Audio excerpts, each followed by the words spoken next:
ಉಪನ್ಯಾಸಕ ಪ್ರಶಸ್ತಿಯನ್ನು ತಗೊಂಡು ಅತ್ಯುತ್ತಮ ಉಪನ್ಯಾಸಕರಾಗಿ, ಜೊತೆಗೆ ಕವಿಯಾಗಿ, ವಿಮರ್ಶಕರಾಗಿ, ವಾಗ್ಮಿಯಾಗಿ, ಜೀವನ ಚರಿತ್ರಕಾರರಾಗಿ, ಸಂಶೋಧಕರಾಗಿ, ಆಮೇಲೆ ಅವರು ಮಾಡದಲ್ಲೇ ಇರ್ತಕ್ಕಂಥ ಸಾಹಿತ್ಯದ ಪ್ರಕಾರವೇ ಇಲ್ಲವೇನೋ ಅನ್ನುವಷ್ಟು ಅತ್ಯಂತ ಪ್ರತಿಭೆಯಿಂದ ಎಲ್ಲ ಕ್ಷೇತ್ರದಲ್ಲೂ ಕೃಷಿ ಮಾಡಿರ್ತಕ್ಕಂಥ ಡಾಕ್ಟರ್ YM ಯಾಕೊಳ್ಳಿ ಅವರು ಅಧ್ಯಕ್ಷರಾಗಿದ್ದಾರೆ.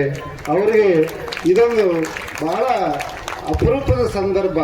ಕವಿ ಹುಟ್ಟಿದ ಊರಿನಲ್ಲೇ ಅವರನ್ನ ಅಧ್ಯಕ್ಷರನ್ನಾಗಿ ಮಾಡಿ ತೋರಿಸೋ ಗೌರವ ಇದೆಯಲ್ಲ, ಇದು ನಿಮ್ಮೆಲ್ಲರ ಸೌಹೃದಯವಂತಿಕೆಯ ಫಲ ಅಂತೇಳಿ ನಾನಾದರೂ ಭಾವಿಸಿದ್ದೇನೆ. ಒಬ್ಬ ಲೇಖಕನಾದಂಥವನಿಗೆ ತನ್ನ ಊರಿನಲ್ಲಿ ಕೊಡ್ತಕ್ಕಂಥ ಈ ಬಗೆಯ ಗೌರವ, ಈ ಧನ್ಯತೆ, ಈ ಸಾರ್ಥಕತೆ ಅಂತಕ್ಕಂಥದ್ದು ಬಹುಶಃ ಯಾಕೊಳ್ಳಿ ಅವರು ಪಡೆದಿರೋ ಪ್ರಶಸ್ತಿಗಳ ಪಟ್ಟಿ ಬಹಳ ದೊಡ್ಡದಿದೆ. ಅದೆಲ್ಲದಕ್ಕಿಂತ ಬಹಳ ದೊಡ್ಡದು ಇದು ಅಂತೇಳಿ ನಾನು ಅಂದ್ಕೊಂಡಿದ್ದೇನೆ. ಜೊತೆಗೆ ಒಂದು ತನ್ನ ನಾಡಿನ ಒಬ್ಬ ಸಾಹಿತಿಗೆ ತೋರಿಸ್ಬೋದಾದಂಥ ಅತ್ಯುಚ್ಚ ಗೌರವ ಅಂತಂದ್ರೆ ಈ ಥರದ ನುಡಿ ಸಮ್ಮೇಳನದ ಅಧ್ಯಕ್ಷ ಪದವಿಯ ಗೌರವವೇ. ನೆನಪಿರಲಿ, ಇದು ಖಂಡಿತ ಪ್ರಶಸ್ತಿ ಅಲ್ಲ. ಇದ್ರ ಜೊತೆ ಹಣ ಕೊಡೋದಿಲ್ಲ ಅವರಿಗೆ ನಗದಾಗಿ, ಅಥವಾ ಇನ್ಯಾವ ಅಧಿಕಾರವೂ ಇಲ್ಲ. ನೀನು ನಮ್ಮ ನೆಲದ ಮಗ, ನಮ್ಮೂರಿನಲ್ಲಿ ನಡೆಯೋ ಸಮ್ಮೇಳನಕ್ಕೆ ನೀನು ಅಧ್ಯಕ್ಷ ಅಂತೇಳಿ ನೀವು ಆಯ್ಕೆ ಮಾಡೋದಿದೆಯಲ್ಲ, ಅದು ನಿಜವಾಗ್ಲೂ ಸಾರ್ಥಕದ ಕ್ಷಣ ಅಂತೇಳಿ ನಾನು YM ಯಾಕೊಳ್ಳಿ ಅವರನ್ನು ಅತ್ಯಂತ ಹೃತ್ಪೂರ್ವಕವಾಗಿ ಅಭಿನಂದಿಸ್ತೇನೆ. ಸ್ವಾಗತ ಮಾಡುವಾಗ ಗೆಳೆಯರು ಹೇಳಿದ ಒಂದು ಮಾತನ್ನ ನೀವು ಆಲಿಸಿದ್ರಿ ಅನ್ಸುತ್ತೆ. ಯಾಕೆ ಈ ಬಗೆಯ ಸಮ್ಮೇಳನಗಳನ್ನ ಜಿಲ್ಲಾ ಮಟ್ಟದಲ್ಲಿ, ತಾಲೂಕು ಮಟ್ಟದಲ್ಲಿ, ಹೋಬಳಿ ಮಟ್ಟದಲ್ಲಿ ಮಾಡ್ತೀವಿ ಅಂತಂದ್ರೆ, ನಾವು ಕೇವಲ ಕನ್ನಡ ಸಾಹಿತ್ಯ ಸಮ್ಮೇಳನ ಅಂತಂದ್ರೆ ಕೇವಲ ಸಾಹಿತ್ಯದ ವಿಚಾರ ಅಲ್ಲ, ಕೇವಲ ಕನ್ನಡದ್ದಲ್ಲ, ಒಂದು ಸಂಸ್ಕೃತಿಯನ್ನ ನಾಳಿನ ತಲೆಮಾರಿಗೆ ನಾವು ರವಾನಿಸ್ತಕ್ಕಂಥ ಜವಾಬ್ದಾರಿ ಇದೆ. ಆ ಕಾರಣಕ್ಕಾಗಿ ಈ ತರದ ಸಮ್ಮೇಳನಕ್ಕೆ ಹೆಚ್ಚು ಅರ್ಥ ಬರುತ್ತೆ ಅಂತೇಳಿ ನಾನು ಅನ್ಕೊಂಡಿದ್ದೇನೆ. ಮುಂದೆ 2 ದಿನಗಳ ಕಾಲ ನಡೀತಕ್ಕಂತಹ ವಿಚಾರಗೋಷ್ಠಿಯಲ್ಲೋ, ಸಾಂಸ್ಕೃತಿಕ ಕಾರ್ಯಕ್ರಮಗಳ ಮೂಲಕವೋ, ಅಥವಾ ಸಮ್ಮೇಳನಾಧ್ಯಕ್ಷರ ನುಡಿಗಳ ಮೂಲಕವೋ ಅವರು ನೀಡ್ತಕ್ಕಂತಹ ಮಾರ್ಗದರ್ಶನ ಇದೆಯಲ್ಲ, ಇದು ನಮಗೆ ದಾರಿದೀಪ ಆಗಬೇಕು ಅಂತೇಳಿ ನಾನು ಅನ್ಕೊಂಡಿದ್ದೇನೆ. ಕನ್ನಡದ ಸಂಸ್ಕೃತಿ ಎಷ್ಟು ದೊಡ್ಡದು ಅಂತಂದ್ರೆ, ನನಗಿರ್ತಕ್ಕಂಥ ಅವಕಾಶದಲ್ಲಿ ಎಲ್ಲವನ್ನ ನಿಮ್ಮ ಮುಂದೆ ಕಾಣಿಸೋದಕ್ಕೆ ಸಾಧ್ಯವಿಲ್ಲ. ಆದರೆ ಈ ಸಂಸ್ಕೃತಿ ಅನ್ನೋದು, ಈ ಪರಂಪರೆ ಅನ್ನೋದು ಬಹಳ ದೊಡ್ಡದು. ಪದಗಳಲ್ಲಿ ಬಣ್ಣಿಸೋದಕ್ಕೆ ಸಾಧ್ಯ ಆಗದಲ್ಲೇ ಇರ್ತಕ್ಕಂಥದ್ದು. ಅದರಲ್ಲಿ ಒಂದು ಚಿಕ್ಕ ಅಣುಗಳು ನಾವೆಲ್ಲ. ಈ ಸಂಸ್ಕೃತಿ, ಕನ್ನಡಮ್ಮ, ಕನ್ನಡದ ನೆಲ ಅಂತ ನಾವು ಮಾತಾಡ್ತೀವಲ್ಲ, ನೋಡಿ ಬಂಧುಗಳೇ, ನಾನು ಯಾವುದನ್ನ ಸಂಸ್ಕೃತಿ ಅಂತ ಹೇಳ್ತೀನಿ ಅಂತಂದ್ರೆ, ಕನ್ನಡ ಸಾಹಿತ್ಯ ಚರಿತ್ರೆಯನ್ನ ಕುರಿತು ನಿಮ್ಮ ಎದುರುಗಡೆ ನಾನು ಮಾತನಾಡಕ್ ಹೋಗೋದಿಲ್ಲ, ಅದಕ್ಕೆ ಸಮಯ ಅಲ್ಲ ಇದು. ಆದ್ರೆ ನಮ್ಮ ಸಂಸ್ಕೃತಿ ಹೇಗಿತ್ತು ಅಂತಂದ್ರೆ, ಕವಿರಾಜ ಮಾರ್ಗದ ಹೆಸರನ್ನ ಕೇಳದ ಕನ್ನಡಿಗರೇ ಇಲ್ಲ.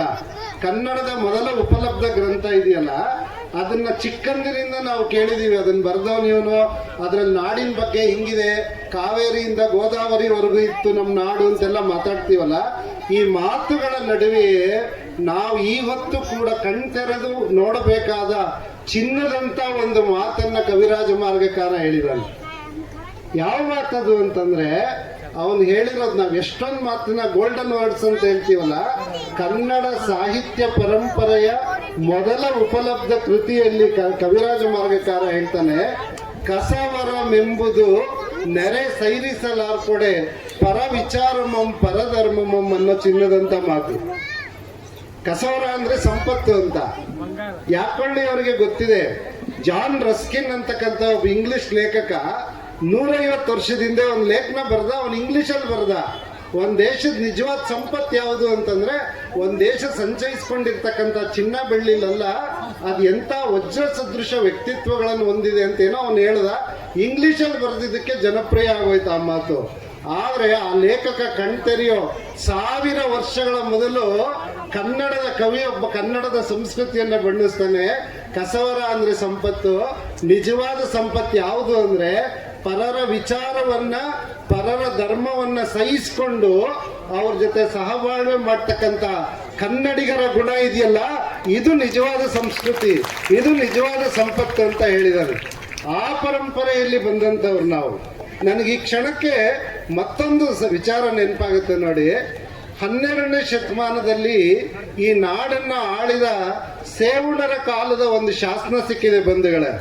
ಆ ಶಾಸನ ಬರೆಸಿದ ಕವಿ ಯಾರು ಅಂತ ಗೊತ್ತಿಲ್ಲ, ಬರೆದವ್ರು ಯಾರು ಅಂತ ಗೊತ್ತಿಲ್ಲ, ರಾಜ ಯಾರು ಅಂತ ಗೊತ್ತಿಲ್ಲ. ಆದ್ರೆ ಆ ಶಾಸನದಲ್ಲಿ ಬರ್ತಕ್ಕಂಥ ಒಂದು ಮಾತಿದೆಯಲ್ಲ, ಅವನು ಅದರಲ್ಲಿ ಏನೂ ಇಲ್ಲ, ಒಂದು ಸರಸ್ವತಿಯ ವರ್ಣನೆ ಬರುತ್ತೆ. ಸರಸ್ವತಿ ವರ್ಣನೆ ಅಂದ್ರೆ ನಮ್ಗೆಲ್ಲ ಗೊತ್ತಿದೆ. ಯಾಕೆ ವೀಣಾಪಾಣಿ ಆಗಿರ್ತಾಳೆ, ಪುಸ್ತಕ ಹಸ್ತೆ ಆಗಿರ್ತಾಳೆ, ಮಯೂರ ವಾಹನೆ ಆಗಿರ್ತಾಳೆ ಅಂತೆಲ್ಲ ನಾವು ಕೇಳಿದೀವಲ್ಲ. ಅವನು 12ನೇ ಶತಮಾನದಲ್ಲಿ ಆ ಕವಿ ಕೊಟ್ಟ ಕಲ್ಪನೆ ನೋಡಿ. ಬ್ರಹ್ಮ ನಿರ್ಮಿಸಿರ್ತಕ್ಕಂಥ ಈ ಬ್ರಹ್ಮಾಂಡವನ್ನ ಜಪಮಾಲೆಯಾಗಿ ಕೈಯಲ್ಲಿ ಹಿಡ್ಕೊಂಡು ಕೂತಿರೋ ಒಬ್ಬ ಯೋಗಿನಿಯ ಚಿತ್ರವನ್ನ ಕೊಟ್ಟಿದ್ದಾನೆ. ಆದ್ರೆ ಕೆಳಗಡೆ ಏನ್ ಬರ್ದಿದ್ದಾನೆ ಅಂತಂದ್ರೆ, ಯಾರು ತನಗೆ ಶರಣಾಗ್ತಾರೋ ಅಂದ್ರೆ ವಿದ್ಯೆಗೆ ಶರಣಾಗ್ತಾರೋ ಅವರ ಮೂಲಕ ಜಾಗತಿಕ ಶಾಂತಿ ನೆಲೆಸುತ್ತೆ ಅಂತ ಹೇಳಿದಾನೆ. 12ನೇ ಶತಮಾನದಲ್ಲಿ ಗ್ಲೋಬ್ ಎಷ್ಟು ದೊಡ್ಡದು ಅಂತ ಗೊತ್ತಿಲ್ಲ, ವಿಶ್ವದ ಕಲ್ಪನೆನೇ ನಮಗಿಲ್ಲ.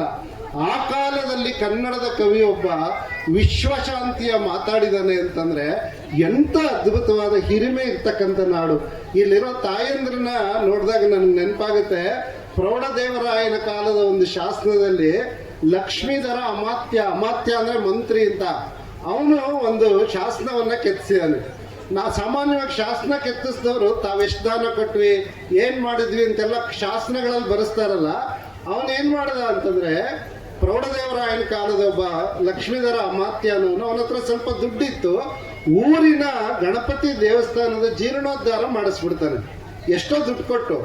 ಆದ್ರೆ ನಾನು ಏನ್ ಕೊಟ್ಟೆ ಅಂತ ಬರೆಸ್ದೆ, ಏನ್ ಬರ್ದಿದ್ದಾನೆ ಅಂತಂದ್ರೆ, ನನ್ನಲ್ಲಿರುವುದನ್ನ ಊರಿಗೆ ದಾನ ಮಾಡ್ತಕ್ಕಂಥ ಈ ಸಂಸ್ಕೃತಿ ನನಗೆ ಎಲ್ಲಿಂದ ಬಂತು ಅಂತ ಬರ್ಸಿದಾನೆ. ತಾಯಿಯಿಂದ ಬಂತು ಅಂತ ಬರ್ಸಿದಾನೆ. ತಾಯಿ ಅಂದ್ರೆ ಅವನು ಹೇಳ್ತಾನೆ, ತಾಯಿ ಹೆಸರು ಬರ್ಸಿಲ್ಲ ಅವನು.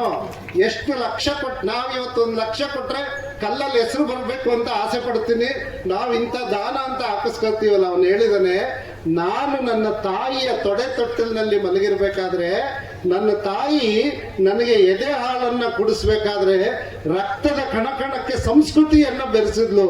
ಹೇಗೆ ಅಂತಂದ್ರೆ, ಮಗುವೆ ನಿನ್ ನಾಳೆ ದೊಡ್ಡವನಾದ್ರೆ ಕೆರೆಯಂ ಕಟ್ಟಿಸು, ದೇವಾಗರಮಂ ಮಾಡಿಸು, ಅಜ್ಜರೆಯೊಳ್ ಸಿಲುಕಿದ ಅನಾಥರಂ ಬಿಡಿಸು, ಶಿಷ್ಟರಂ ಪೊರೆ. ತಾಯಿ ಹೇಳದ್ದಂತೆ, ನೀನ್ ಕೋಟ್ಯಾಧೀಶ ಆಗ್ಬೇಡಪ್ಪ, ನೀನ್ ಏನ್ ಮಾಡ್ಬೇಕು ಅಂತಂದ್ರೆ ಕೆರೆ ಕಟ್ಸು, ರೈತರಿಗೆ ಮೂಕ ಪ್ರಾಣಿಗಳಿಗೆ ನೀರಿನ ಆಸರೆ ಆಗುತ್ತೆ, ಬಾವಿ ತೆಗೆಸು, ಕುಡಿಯೋ ನೀರು ಸಿಕ್ಕುತ್ತೆ, ಕಷ್ಟದಲ್ಲಿ ಸಿಕ್ಕದವ್ರನ್ನ ಕಾಪಾಡು ಮಗನೇ, ಒಳ್ಳೆಯವ್ರು ಕಾಪಾಡೋದಕ್ಕಾಗಿ ನೀನಿರು, ನಂಬಿದವ್ರಿಗೆ ಯಾವತ್ತೂ ಮೋಸ ಮಾಡಬೇಡ ಅಂತ ಹೇಳಿದಾಳಂತೆ. ನೋಡಿ, ಆ ತಾಯಿ ಯೂನಿವರ್ಸಿಟಿಯಲ್ಲಿ ಕಲ್ತವಳಲ್ಲ, ಕನ್ನಡದ ಸಂಸ್ಕೃತಿ ಒಂದು ಆ ರೀತಿ ತಾಯಿಯ ಮೂಲಕ ಮಾತನಾಡಿಸ್ತಿದೆ. ಆ ಬಗೆಯ ಪರಂಪರೆಯವರು ನಾವು. ಬಂಧುಗಳ ಯೋಚನೆ ಮಾಡಿ ನೋಡಿ, ನಾವು ಮಾತಾಡ್ತಿರ್ಬೇಕಾದ್ರೆ ಆಚಾರ ಕರಸಾಗು, ನೀತಿಗೆ ಪ್ರಭುವಾಗು, ಮಾತಿನಲ್ಲಿ ಚೂಡ ಮಣಿಯಾಗು ನನಕಂದ ಅಂತ ಹೇಳಿದ ತಾಯಿ ಕೂಡ ನಮ್ಮ ನಿಮ್ಮಂಗೆ ಅಕ್ಷರ ಕಲ್ತವಳು ಅಲ್ಲವೇ ಅಲ್ಲ. ಅನಕ್ಷರಸ್ಥ ಜಾನಪದ ಕವಿಯತ್ರಿ ಒಬ್ಳು. ಆಚಾರ ಕರಸಾಗು ಅಂದ್ರೆ ನೀನೊಬ್ಬ ಸಾಮ್ರಾಜ್ಯದ ಅರಸಾಗು ಅಂತ ಹೇಳಿಲ್ಲ, ನಡವಳಿಕೆಗೆ ನೀನು ಅರಸನಾಗಿರ್ಬೇಕು ಮಗನೇ, ಮಾದರಿ ಆಗಿರ್ಬೇಕು ಅಂತ ಬಯಸೋ ಸಂಸ್ಕೃತಿಯವರಲ್ವ ನಾವು. ಎಂಥ, ನಾನು ಕೇವಲ ಕೆಲವು ತುಣುಕುಗಳನ್ನಷ್ಟೇ ನಿಮ್ಮ ಮುಂದೆ ಹೇಳಿದ್ದು. ಕನ್ನಡದ ಸಂಸ್ಕೃತಿ ಅಂತಂದ್ರೆ, ನಾನು ಸಾಹಿತ್ಯದ ವಿಚಾರ ಮಾತನಾಡಬೇಕಾದ್ರೆ ಇಷ್ಟು ಜನರ ಕಿವಿ ತೆರೆದು ಇವತ್ತು ವೇದಿಕೆ ಕಡೆ ಇದೆ, ಯಾಕೊಳ್ಳಿ ಅವರ ಕಡೆಗಿದೆ, ನನ್ನ ಕಡೆಗಿದೆ ನೋಡಿ. ಇದೆಲ್ಲ ಖಂಡಿತ ಸಾಹಿತ್ಯದ ಸಂಸ್ಕಾರ ಅಂತ ಕುವೆಂಪು ಒಂದ್ ಕಡೆ ಹೇಳ್ತಾರೆ. ಕುವೆಂಪು ಎಲ್ಲೂ ಬರ್ದಿಲ್ಲ, ಅವ್ರ ಶಿಷ್ಯರಾದ ರಾಷ್ಟ್ರಕವಿ ಶಿವರುದ್ರಪ್ಪನವ್ರು ಬರ್ದಿದ್ದಾರೆ. ರಜೆಯಲ್ಲಿ ಶಿವಮೊಗ್ಗಕ್ಕೆ ಬರೋರಲ್ಲ ಅವ್ರ ಮಾವನ ಮನೆಗೆ, ಒಂದ್ಸಲ ತುಂಗಾ ನದಿ ದಡದಲ್ಲಿ ಅವಾಗೆಲ್ಲ ಗದ್ದೆ ಬೈಲು, ಬನ್ರಿ ವಾಕಿಂಗ್ ಹೋಗೋಣ ಅಂತ ಶಿವರುದ್ರಪ್ಪನವ್ರನ್ನ ಕರ್ಕೊಂಡು ಹೋಗ್ತಾರೆ. ರಾಷ್ಟ್ರಕವಿ ಪ್ರಶಸ್ತಿ ಪಡೆದ ಶಿಷ್ಯ ಅವರು ಶಿವರುದ್ರಪ್ಪನವರು. ಏನೋ ಅವ್ರ PhD ವಿಷಯ ಚರ್ಚೆ ಮಾಡ್ತಿರ್ತಾರೆ, ಸೌಂದರ್ಯ ಮೀಮಾಂಸೆ ಬಗ್ಗೆ ಶಿವರುದ್ರಪ್ಪನವ್ರು PhD ಮಾಡಿದ್ದು. ಹಂಗೆ ಮಾತಾಡ್ತಿರ್ಬೇಕಾದ್ರೆ ಸೌಂದರ್ಯ ಮೀಮಾಂಸೆ ಅನ್ನೋದು ಫಿಲಾಸಫಿಯನ್ನು ಆಧರಿಸಿರೋ ತುಂಬಾ ಜಟಿಲವಾದ ವಿಚಾರ. ಕುವೆಂಪು ಹಿಂಗ್ ವಿವರಿಸ್ತಿದ್ರು. ಒಬ್ಬ ರೈತ, ಈಗ ರೈತ ಗೀತೆ ನಾವು ಕೇಳಿದ್ವಲ್ಲ ಕುವೆಂಪು ಬರೆದಿದ್ದು, ಕೆಲಸ ಬಿಟ್ಟಿಂಗ್ ಅವ್ರ ಮಾತನ್ನೇ ಕೇಳಿಸ್ಕೊಂಡಿರ್ತಾರಂತೆ. ಕುವೆಂಪು ಅಚಾನಕ್ ಆಗಿ ಅವನ ಕಡೆಗೆ ನೋಡ್ತಾರೆ, ನಿಂಗೆ ನಾವು ಹೇಳಿದ್ದೆಲ್ಲ ಅರ್ಥ ಆಯ್ತಾ ಅಂತ ಕೇಳ್ತಾರೆ. ಯಾಕೆ? ಮೀಮಾಂಸೆ ವಿಚಾರ, ಅದು ಸೌಂದರ್ಯ ಮೀಮಾಂಸೆ, ಫಿಲಾಸಫಿ. ಆಗ ಅವನು ಏನ್ ಹೇಳ್ತಾನೆ ಅಂದ್ರೆ, ನಂಗೆ ನೀವು ಮಾತಾಡಿದ ಎಂಥದ್ದು ಗೊತ್ತಾಗಿಲ್ಲ, ಒಂಚೂರು ಗೊತ್ತಾಗಿಲ್ಲ, ಆದ್ರೆ ಯಾಕೋ ನೀವು ಮಾತಾಡ್ತಿದ್ರೆ ಕೇಳಿಸ್ಕೋಬೇಕು ಅಂತ ಅನ್ನಿಸ್ತು ಅಂದ್ಬಿಡ್ತಾನೆ. ಆಗ ಕುವೆಂಪು ಹೇಳ್ತಾರೆ ನೋಡಿ, ಇದು ಅವನಿಗೆ ಜನ್ಮದತ್ತವಾಗಿ ಬಂದಿರೋ ಸಂಸ್ಕಾರ. ರಾಷ್ಟ್ರಕವಿಯ ಮಾತನ್ನ ನಂಬೋದಾದ್ರೆ ಬಂಧುಗಳೇ, ಇವತ್ತಿಲ್ಲಿ ಸೇರಿರೋ ನೀರು ಬೂದಿ ಹಾಳದಲ್ಲಿ ಸೇರಿರೋ ನಮ್ಮೆಲ್ರಿಗೂ ಆ ಬಗೆಯ ಸಂಸ್ಕಾರ ಇದೆ. ಅದಕ್ಕಾಗಿ ನಾವಿವತ್ತು ಹೆಮ್ಮೆ ಪಡಬೇಕು ಅಂತ ಹೇಳಿ